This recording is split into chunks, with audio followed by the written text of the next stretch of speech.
ყველამ ერთად დავიცვათ ის, რასაც გვეუბნება სახელმწიფო და კიდევ ერთხელ ვიმეორებ. საშიშროება სერიოზულია. სოფლიო პანდემიური ომი უკვე მოცემულობაა და ამ ომში გვინდა ეს თუ არ გვინდა, ყველანი რიგითი ჯარისკაცები ვართ. საზღვრები ჩაკეტილია, წარმოებები შეწყვეტილი, ცარიელია ქუჩები. ჩვენ ვცხოვრობ დროში, როცა დედამიწა გაჩერდა.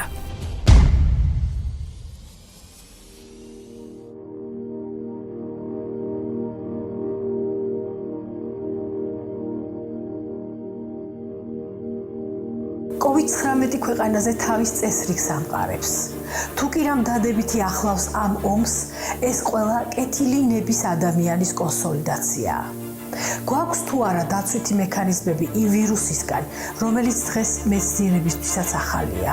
მსოფლიო ჯანდაცვის ორგანიზაციამ 2020 წლის 11 მარტს კორონავირუსის გავრცელება პანდემიად გამოაცხადა. ჩინეთმა პიკი გადაიტანა და ვირუსს მოერია. პანდემიის ცენტრად ევროპის ქვეყნები იქცნენ. საქართველოს შესაბამის ზომებს იღებს და ქვეყანა პანდემიური მზადყოფნის რეჟიმშია. და 31 დეკემბერს დაიწყო ეს ეპიდაფეთქება. სოფლიო პანდემიის გამომწვევი ამჯერად ახალი კორონავირუსი გახდა. ახალი კორონავირუსის და ამიტომაც ქვია ასე 2019 წლის, რომელიც საკმაოდ სწრაფი ტემპით ვითარდება. რო ჩახედავთ ელექტრონ მიკროსკოპით, ეს გვირგვინისებური გარსი აქვს, ამიტომაც ეწოდება კორონავირუსები. ვირუსის მატარებლები ძირითადად ცხოველები არიან, საიდანაც ადამიანი ავადდება. კორონავირუსის მატარებელი ღამურა აღმოჩნდა. ზოგადად კორონავირუსები წარმოადგენენ ზოონოზებს. ჩინეთი ვირუსების ბუნებრივი რეზერვუარია. ამინდის ხელს უწყობს თბილა, ნესტია და ხალხმრავლობა. ახალი კორონავირუსის აფეთქება ჩინეთში ქალაქ უხანში დაიწყო. რომელიც დიდი ქალაქია, დაახლოებით 11 მილიონი მოსახლით თვითონ ქალაქში და შემოგარენით დაახლოებით 19. ვირუსის გავრცელების საწყისი კერა უხანის ბაზარი აღმოჩნდა, სადაც მოვაჭრეები ყიდიან და საჭმელში იყენებენ გარეულ ცხოველებს. ადამიანისთვის ეს დაძინებული ბომბია. თავარი კი მაინც იყო ის უხანში ბაზრობა, მაგრამ ეთქობა ბაზრობაზე უკვე ასე ვთქვათ ვირუსი ბზად მოხვდა. ცხოველი იქვე იკვლება და ყასაბდება. შინაურ ცხოველებთან ერთად გარეული ცხოველიც ბევრია. რა იყო შუალედური რგოლი, რა გზა გაიარა ღამურაში არსებულმა ვირუსმა და როგორ მოხვდა ადამიანში. შუალედური რეზერვუარი ეს შეიძლება იყოს პანგოლინი, იგივე ჭიანჭველა ჭამია. გარეული ცხოველების მეურნეობებს დიდი ისტორია აქვთ, რომელიც მაო ძედუნის მმართველობის დროს დაიწყო. ყოველდღე ამ ბაზრებს უამრავი ადამიანი სტუმრობს და მათზე ვირუსის გადასვლის რისკი მკვეთრად იზრდება. ჩინეთის ოფიციალურმა მთავრობამ დროებით დაკეტა გარეული ცხოველების ბაზრები და მათი საფერმე მეურნეობები. დღეს ორგანიზაციები და თვით ჩინელი ხალხი მოითხოვენ, მუდმივად აიკრძალოს ისინი და საერთოდ გაუქმდეს. რა ორგანოებს ერჩის კორონავირუსი ინფექციის გავითარების დროს? ეს არის ვირუსი, რომელიც აზიანებს ძირითადად რესპირატორულ სისტემას, ანუ სასუნთქ სისტემას. დღეს იტალიას ყველაზე მეტად უჭირს. ჩვენს ირგვლივ რა ხდება ევროპაში? ჩვენ სადაც არ გვეგონა იმ ქვეყნებმა გადაასწრეს ჩინეთს. რამოდენიმე დღის წინ ჩვენ ქართულ ემიგრანტებს ვესაუბრეთ. საერთოდ რა თემაზე უნდა ველაპარაკო, ვიზე რა უნდა ვთქვა, როცა სახელმწიფოში თვითონ ჟურნალისტებიც დაბუნებულებიან, ვერაფერს ვერ ლაპარაკობენ და გუბერნატორები გამოდის, ქალაქის გუბერნატორები ტირილით. Ti ringraziare di cuore. Chi non si ferma mai. ხალხი ისე იხოცება, მიმკითხველი არავინ არ აყავს. სანთელზე ხო ზედმეტია ლაპარაკი და არის ეს ფუთები ავადმყოფოს გარს ჭიშკართან დევს, თან სახელი და გვარით. იმის წამღებით არავინ არ არის. სამოსახლოები აღარ აქვთ და წვავენ პირდაპირ ესე შიშველად. მოდის მე დიდი უზარმაზარი სამხედრო მანქანები დადულებით და მარხავენ ერთ სასაფლაოზე, როგორც მათი სასაფლაო ისე. ექიმებს უწევთ საშინელი არჩევანის გაკეთება, ვინ იცოცხლებს და ვინ არა, რადგან ფილტვების ვენტილაციის აპარატები არ არის საკმარისი ყველასათვის. მსოფლიო ომის დროს არ მოხდა, მეორე მსოფლიო ომის დროს არ მოხდა ასეთი რაღაც. ნათია, სავარაუდოდ რა გახდა იტალიაში ვირუსის გავრცელების მიზეზი? რას ამბობს ხალხი? ეს მიზეზი იყო გამოწვეული იმით, რომ ფეხბურთი რო ჩატარდა ბარსელონა, ესპანეთი, იტალიის 70,000-ზე მეტი ხალხი ესწრებოდა ამ შეჯიბრებას. ესპანეთიდან, კერძოდ ბასკეთიდან ქართველი ემიგრანტი გვიერთდება. მე ვარ ბასკეთში, კერძოდ ბილბაოში. მდგომარეობა საკმაოდ რთულია, ვარ კარანტინში. იმდენად გადავსებულია საავადმყოფო ფიზიკურად ადგილები არ არის. დაინფიცირებული პაციენტები ძალიან ბევრ საავადმყოფოში უწევთ იატაკზე. ესპანეთში მაღალია 7% სიკვდილიანობა, ირანში მაღალი 7%. ჩვენს ირგვლივ მეზობელ ქვეყნებში არ ვასახელებ ახლა ამ ქვეყნებს. ჩვენი ქართველი ემიგრანტი ინგლისიდან გვესაუბრება. 18 მილიონი ადამიანია მარტო ლონდონში.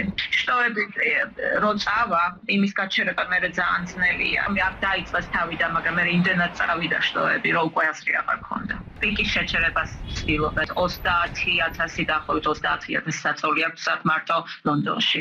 რო არ დაგვინფიცირდეს ხალხი, ამისთვის საჭიროა სოციალური დისტანცირება. კაცობრიობას არაერთი რთული პანდემია დაუმარცხებია. სურათზე 1918 წელია. თანამედროვე ისტორიის ყველაზე მომაკოდინებელი პანდემიის პიკი, რომელსაც ესპანური გრიპი, ანუ ისპანკა დაარქვეს. ამერიკის არმიის ჯარისკაცები გრიპის ნიღბებში დგანან. გრიპის პაციენტებისთვის თავშესაფარად კარვებს იყენებდნენ. ეს იყო მაშინ, როდესაც ჯერ არც ანტიბიოტიკები და არც მიკროსკოპი არსებობდა. დაავადება ბაქტერიებით ეგონათ გამოწვეული. მოგეხსენებათ, მთელ მსოფლიოში სიკვდილიანობის ძირითადი პროცენტი მოდის ხანდაზმულ ასაკზე.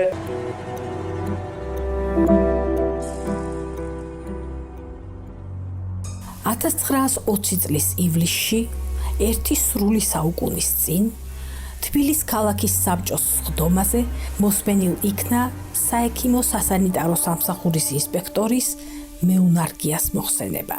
ირკვევა, რომ იმ პერიოდში თბილისი მძიმე ანტისანიტარულ მდგომარეობაში იმყოფებოდა.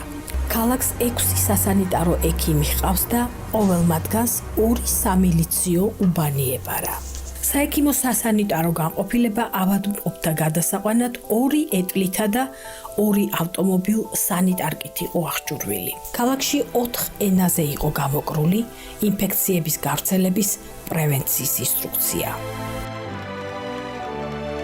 დღეს საქართველოს ქვეყანაში დაფიქსირებული ახალი კორონავირუსის პირველივე ინციდენტი სერიოზულად ჩათვალა და სწრაფი რეაგირება მოახდინა. საგარეო საქმეთა სამინისტრო აკოორდინირებს ამას ყველაფერს, რომელი ქალაქიდან როდის რამდენი ადამიანის გადმოყვანა ხორციელდება. აქ საჭიროა სერიოზული ძალისხმევა და სერიოზული მობილიზება ყველანაირი რესურსის, როგორც ადამიანური, პროფესიული, ისე მატერიალურ-ტექნიკური. კორონას საწინააღმდეგო პასუხი ეს არის მულტისექტორული პასუხი. აქ ქვეყნის ყველა უწყებაა ჩართული: საზღვარი, შემოსავლები, საბაჟო, პოლიცია, საგარეო საქმეთა სამინისტრო, ავიაცია, სახმელეთო გადმოსასვლელები, იქ მდგარი ეპიდემიოლოგები. რა თქმა უნდა, ჯანდაცვის სამინისტრო, ჯანდაცვის სფერო, მთავარი მამოძრავებელი ძალა ამის. მადლობა ჩვენს ეპიდემიოლოგებს, ლაბორატორიებს, ყველას, ვინც ამ ბრძოლაში არის ჩართული.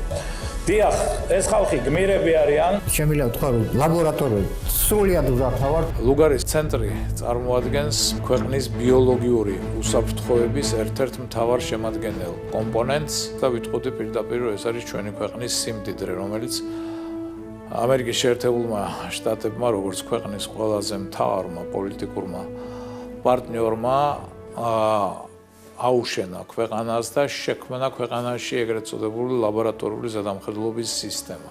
დღეისათვის შეიძლება ითქვას, რომ პრაქტიკულად ჩვენ რამოდენიმე 1000 შემთხვევის სატესტო ნაკრები გვაქვს უკვე. ჩვენთან არის ძალიან ძლიერი გრიპის და რესპირაციული ვირუსების ლაბორატორია. სიმპტომების ანის ტესტირებას აქვს აზრი. და არა, აქ არავით არის აზრი ვთქვათ უსიმპტომოების ტესტირებას. ჩვენ აი ამ დღევანდელი ეპიდემიის, აი უშუალო ეპიდემიის ტალღის შეზღუდვისა და შეჩერებისთვის ვაქცინას ვერ დეველოდებით. ჩვენთან ლუგარში ოქროს სტანდარტით კეთდება დღეს დაშვებული აღიარებული ოქროს სტანდარტი, რაც გახლავთ PCR დიაგნოსტიკა ამ დაავადების. ჩვენ აი ამ 5-6 თუ 7 მედიკამენტიდან რომელიც გადიოდა გამოცდა ჩინეთში, იტალიაში, ამერიკაში და სხვა, მათი უმრავლესობა შეიძლება ითქვას, რომ ერთის გარდა ყველა გვაქვს და უკვე ვიყენებთ ჩვენ მათ. ყველამ ერთად დავიცვათ ის, რასაც გვეუბნება სახელმწიფო და კიდევ ერთხელ ვიმეორებ. ამ დაავადებასთან ბრძოლის მთავარი საშიშროება სერიოზულია. დღევანდელმა მოვლენებმა დაგვანახა, რომ ადამიანებს საერთო მტერი გვყავს. კიდევ ერთხელ შეგვახსენა, რომ დედამიწა ერთი ორგანიზმია და განსხვავება არ არის, რომელი ნაწილის ტკივა. გასასწრელი მაინც ერთიანობაში აღიქმება. ერთს თუ არ უშველი, მეორეს დააზიანებს. კაცობრიობა ერთი სხეულია და ამ ერთიანობაში ყოველ ჩვენთაგანს დიდი პასუხისმგებლობა ეკისრება და თითო ადამიანის თავისუფალი არჩევანი ყველაზე მნიშვნელოვანია.